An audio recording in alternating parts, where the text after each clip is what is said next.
అంటే కర్తవ్యం రెండు. ఒకటి నెంబర్ 1 ఛానల్ ఇది. లాస్ట్ నుంచి నెంబర్ 1 అది అప్పుడు.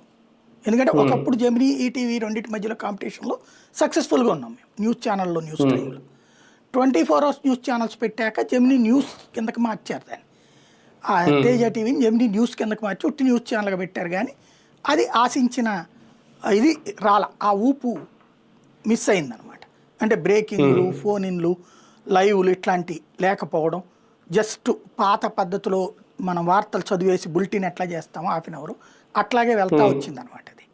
దాంతో అది కష్టం అన్న ఉద్దేశంతో అట్లాగే దాదాపు 7 ఏళ్ళు చూశారు, 7-8 ఏళ్ళు వాళ్ళు. చూశాక అప్పుడు దాన్ని ఎలా చెయ్యాలి అనుకున్నప్పుడు నన్ను పిలిచారు.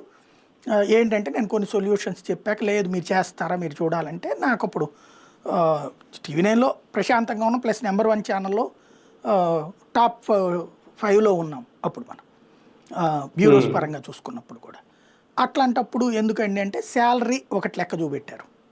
రెండోది నేను అయినా కూడా శాలరీ పాయింట్ ఆఫ్ వ్యూలో నేను రాలేనండి అని చెప్పాను. ఎందుకంటే అంతకుముందు నేను వైజాగ్లో TV9లో చేస్తున్నప్పుడే నాకు ఒక పోర్ట్లో ఆఫర్ వచ్చింది బోర్డ్ ఆఫ్ డైరెక్టర్గా.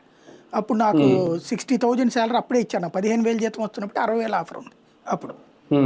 అయినా నాకు ఈ ఫీల్డ్ మీద ఉన్నటువంటి కసితో, అంటే నాకు ఇది తెలుసు, అవి కొత్తదనం, ఇంకోటి రిలాక్స్డ్ పనులు అవి, అట్లాంటిది